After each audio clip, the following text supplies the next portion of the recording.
Olá, querido amigo que me acompanha por meio deste canal, seja muito bem-vindo.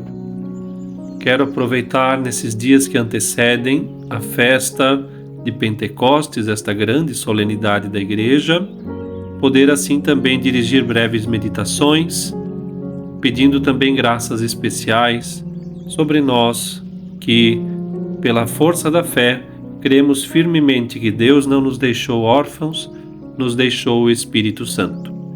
Eu sou o Padre Murilo Gesser, você é convidado a acompanhar este canal, a compartilhar também entre os seus contatos e assim ajudar para que a mensagem de Deus chegue mais longe.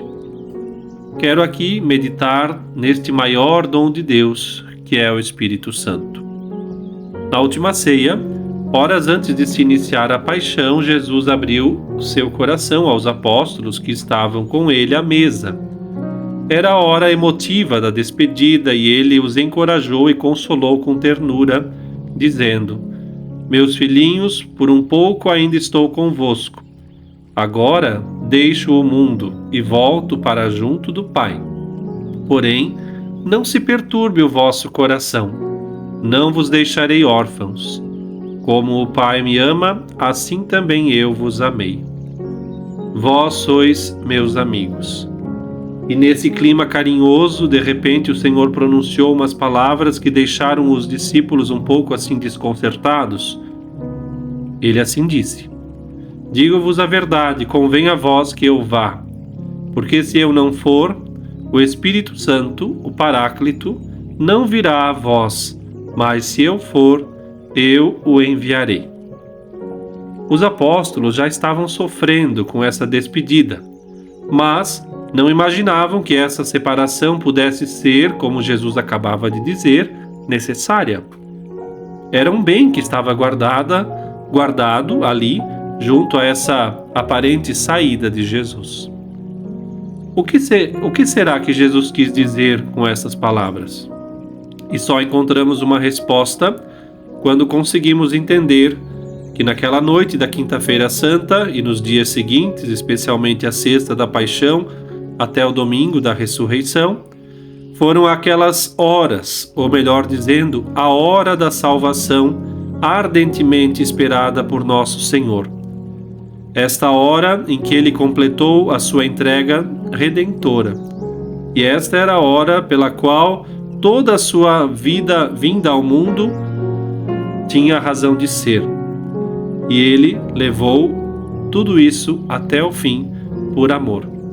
O Senhor me amou a mim e a ti até o extremo.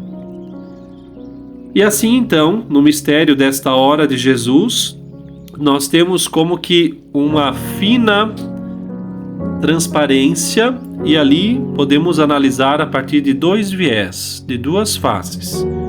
A primeira, o sacrifício da cruz. Jesus dá a vida para expiar os nossos pecados. Ele é o Cordeiro que tira o pecado do mundo, já havia dito o profeta João Batista. Meses antes, ele já havia anunciado que viera ao mundo para dar a vida pela salvação de muitos.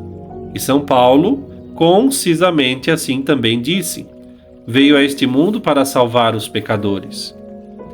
Na Paixão, o Papa Bento XVI, que vai recordar isso, toda a imundície do mundo entrou em contato com o imenso e mais puro amor na alma de Jesus Cristo, e desse modo com o próprio Filho de Deus. Nesse contato, a imundície do mundo é realmente absorvida, é anulada, transformada por meio do sofrimento do amor infinito. A segunda face da redenção de nosso Senhor é o envio do Espírito Santo como fruto da cruz. Ele mesmo diz: "Eu vou rogar ao Pai para que Ele vos traga outro Consolador, para estar sempre convosco. Será um Espírito de verdade que o mundo não pode receber, porque não o vê nem o conhece. Mas vós o conhecereis, porque permanecerá convosco e estará em vós." Nos primeiros séculos da Igreja, alguns dos santos padres da patrística e entendiam que nas palavras de Jesus entregou o Espírito, como por exemplo no Evangelho de Mateus, quando conclui a narração da morte de Jesus, ali de algum modo estaria então falando do Espírito Santo e deveria ser então traduzido, ao invés de entregar, enviar o Espírito Santo. Entregou-nos o Espírito, enviou-nos o Espírito. Quer dizer que então, uma vez consumado o sacrifício que nos resgata do pecado, nosso Senhor envia a sua igreja a cada um de nós, quando estamos com a reta intenção de assim também receber. Ele nos envia o Espírito Santo, que é o amor divino em pessoa, que é o amor da Trindade como fonte de vida nova, como fonte de vida sobrenatural. E, portanto, a vinda do Espírito Santo que o Pai enviará em meu nome, diz Jesus no Evangelho de João, é sem dúvida o maior fruto do sacrifício redentor. Nós fomos lavados, os nossos pecados foram alvejados na cruz, e as almas ali redimidas e justificadas agora têm as portas abertas para receberem o amor de Deus e viver dele, nele e com ele, em santíssima intimidade.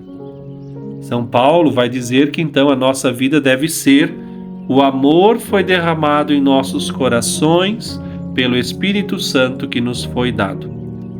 Ora, meu irmão, minha irmã, enquanto aproveitamos para rezar, recordando deste belíssimo tema, o maior dom de Deus, falamos também na maior fonte de todos os dons. E por isso, com esse dom do Espírito Santo, vem como que uma fonte todos os outros dons sobrenaturais que vão, assim por dizer, nos divinizando e nos permite pensar, falar, sentir e agir como filhos de Deus. Podemos nos identificar com Cristo e assim deixar-se conduzir à vida eterna. E esses dons, ou também conhecidos na teologia católica como graça, são a graça santificante, as virtudes sobrenaturais, especialmente as infusas, aqui falando das virtudes teologais, fé, esperança e caridade, os carismas e as graças sacramentais e, por fim, então, os dons do Espírito Santo. A fé da Igreja enumera 7 dons do Espírito Santo, baseado em palavras que estão lá na profecia de Isaías e também na carta de São Paulo: sabedoria, entendimento, conselho, fortaleza, ciência, piedade e temor de Deus. Esses dons, como se descreve no Catecismo, são disposições permanentes que tornam o homem dócil para seguir os impulsos do Espírito Santo e completam e levam à perfeição as virtudes daqueles que os recebem. Alguns teólogos, para ilustrar esta imagem, vão comparar assim que os dons são como que antenas sobrenaturais que captam a voz e os impulsos do Espírito Santo, ou como velas estendidas de um barco que acolhem o sopro do vento propício. Para navegar é preciso do vento e é preciso estar então com a vela estendida. Nas próximas meditações, se Deus assim nos permitir, vamos falar um pouquinho de cada um desses dons. Desde já, invoquemos a assistência do Espírito Santo com uma das orações talvez mais antigas e belas que a liturgia conserva e chama de sequência de Pentecostes. Vinde, Espírito Santo, e enviai do céu um raio de luz. Vinde, Pai dos pobres, vinde, doador das graças, vinde, luz dos corações. Consolador ótimo, doce hóspede da alma, doce refrigério. Descanso no trabalho, no ardor, tranquilidade, consolo no pranto. Ó luz santíssima, enchei o mais íntimo dos corações dos vossos fiéis. Sem a vossa ajuda nada o homem pode, nada que seja inocente.